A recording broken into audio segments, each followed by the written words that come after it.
আমি বরুণ মজুমদার। সবাইকে কল্পনা একাডেমিতে স্বাগতম। আমরা আজ আলোচনা করব টেন্স নিয়ে।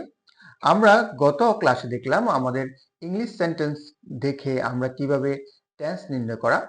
তো আজকে আমরা দেখব বাংলা বাক্য দেখে আমরা কিভাবে আমাদের টেন্স নির্ণয় করব। তো আমরা বাংলা বাক্য শিখতে গেলে আমাদের আগে আমাদের সংজ্ঞাটা দেখি, টেন্সের সংজ্ঞাটা। আমাদের টেন্সের সংজ্ঞা বললো ক্রিয়া সম্পাদের সময়কে আমাদের টেন্স বা কাল বলে। আচ্ছা, তাহলে কি বলছে?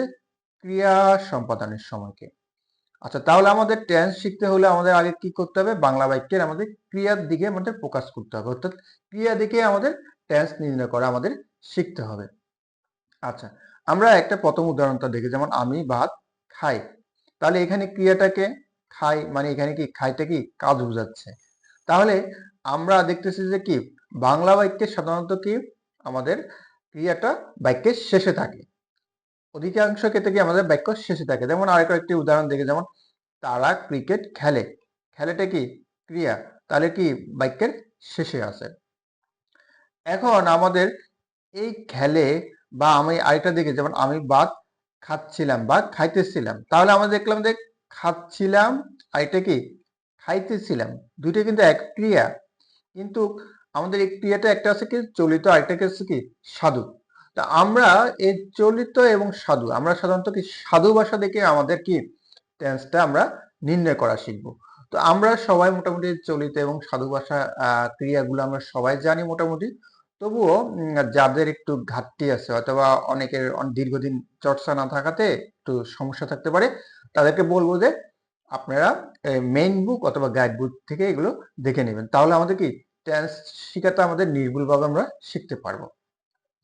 আচ্ছা, তবু আমরা এই কয়েকটা মেজর এখানে দিয়ে রাখলাম। যেমন আমাদের এখানে কি করছি থাকলে আমাদের চলিত করছি, আর এটা সাধু হলো কি করিতেছি, যেমন করছিলাম, এটা সাধু কি করিতেছিলাম। যেমন করেছি, সাধু কি করিয়াছি। যেমন করে, সাধু কি করিয়া। এই ধরনের আরো অনেকগুলো আছে, এগুলো আমরা দেখে নেব। তাহলে আমরা চলে যাই টেন্সে। তা আমাদের টেন্স মূলত আমাদের ক প্রকার আমরা দেখলাম। টেন্স তিন প্রকার: প্রেজেন্ট, পাস্ট এবং ফিউচার। প্রেজেন্ট হলো কি বর্তমান, পাস্ট অতীত এবং ফিউচার হলো আমাদের ভবিষ্যৎ। আচ্ছা, এখন আমাদের যদি আগে আমরা ফার্স্ট নিয়ে একটু আলোচনা করি। যদি বাংলা বাক্যের শব্দের শেষে যদি ল, ম এবং নি থাকে, তবে সেটা হবে ফার্স্ট। বাংলা বাক্যে কি ক্রিয়া, ক্রিয়ার শেষে যদি আমাদের ল, ম, নি থাকে, সেটা হবে ফার্স্ট। যেমন আমাদের ক্রিয়াগুলো দেখি, যেমন এখানে যে কোন ক্রিয়ার মধ্যে আমাদের ল, ম, নি আছে। যেমন আমি ভাত খাচ্ছিলাম। আচ্ছা, এখানে একমাত্র আমি এখানে দেখতেছি যে খাচ্ছিলাম, এখানে শেষে কি আছে? ম আছে। তাহলে মত আছে, তাহলে এটা হবে আমাদের ফার্স্ট। তাহলে এটা ফার্স্ট। আর ফিউচারে দেখি, ফিউচার বললো কি শব্দের শেষে ক্রিয়াপদের শেষে ব থাকবে। আমি দেখি যে এখানে ক্রিয়াপদের শেষে কোন কোন ক্রিয়াপদের শেষে, যেমন এই আমি করিয়া মানে আমি বাবা আসার আগে আমি কাজটি করিয়া থাকিব, এখানে কি থাকিব শেষে এই ক্রিয়াপদের শেষে কি ব আছে, তাহলে এখানে তো হলো ফিউচার।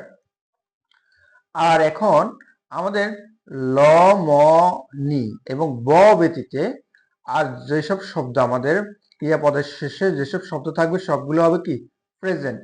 যেমন এখানে রসি আছে, রসি যেহেতু এখানে কি আমার ল, ম, নি, ব ব্যতীত, তাহলে সেটা হবে প্রেজেন্ট।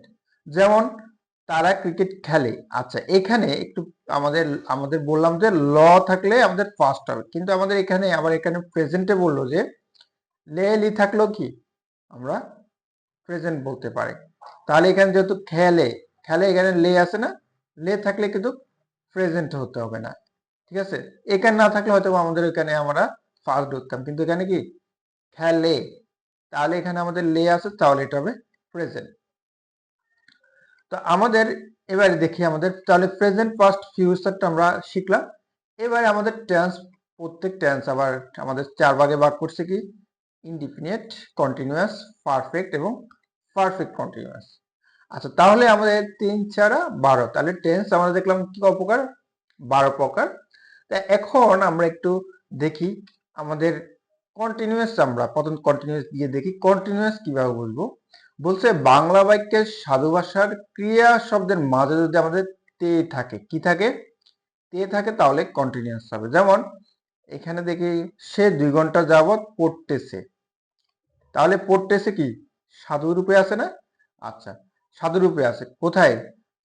বলছে ওই ক্রিয়াপদের মাঝখানে যদি আমাদের তে থাকে তাহলে তে আছে না, তাহলে সেটা হলো কন্টিনিউয়াস। যেমন এবারে আসি পারফেক্ট।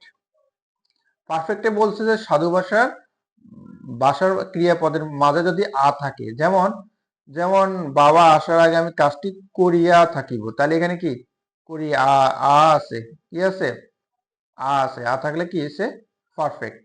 আর পারফেক্ট কন্টিনিউয়াস বলছে যে বাক্যে দুটি যোগ হয় এবং সময়ের উল্লেখ থাকবে এবং সাথে কি তে থাকবে। তাহলে তে থাকলে হয়তো আমাদের কন্টিনিউয়াস হবে অথবা আমাদের পারফেক্ট কন্টিনিউয়াস হবে। কি হবে? কন্টিনিউয়াস হবে অথবা পারফেক্ট কন্টিনিউয়াস হবে। যেমন আমরা তে দিয়ে দেখি, যেমন এখানে আছে তে পড়িতেছে, তাহলে এটা হয়তো কন্টিনিউয়াস অথবা পারফেক্ট কন্টিনিউয়াস। এখন পারফেক্ট হতে হলে হচ্ছে বাক্য দুটি যোগ হবে।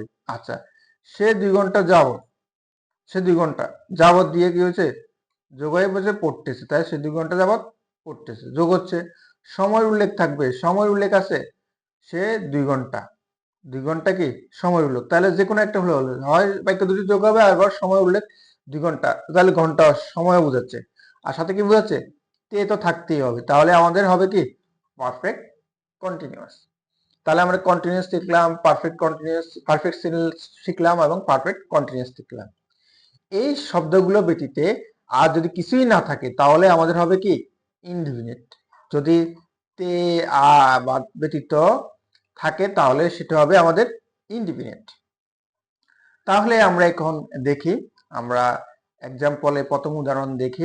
প্রথম বলছে আমাদের কি আমি ভাত খাই, তাহলে আমাদের কি পিছন থেকে আসি, প্রথম এখানে আছে কি রশ্মি, শব্দের শেষে আছে কি রশ্মি, না লমই নাই ব নাই, তাহলে সেটা হবে আমাদের কি প্রেজেন্ট, সেটা হবে কি প্রেজেন্ট। আর তে আছে আ আছে নাই, তাহলে এই শব্দ কি এই ক্রিয়াতে তে আছে আ আছে নাই, তাহলে ইনডিফিনিট। তাহলে আমাদের সেন্টেন্স হলো কি প্রেজেন্ট ইনডিফিনিট।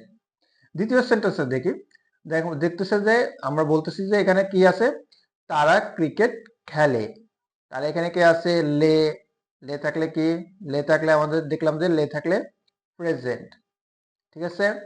আর কিছু আছে তে আছে আ আছে, তে আছে আ আছে নাই, তাহলে ইনডিফিনিট। তাহলে এটাও কি দ্বিতীয়টা কি প্রেজেন্ট ইনডিফিনিট।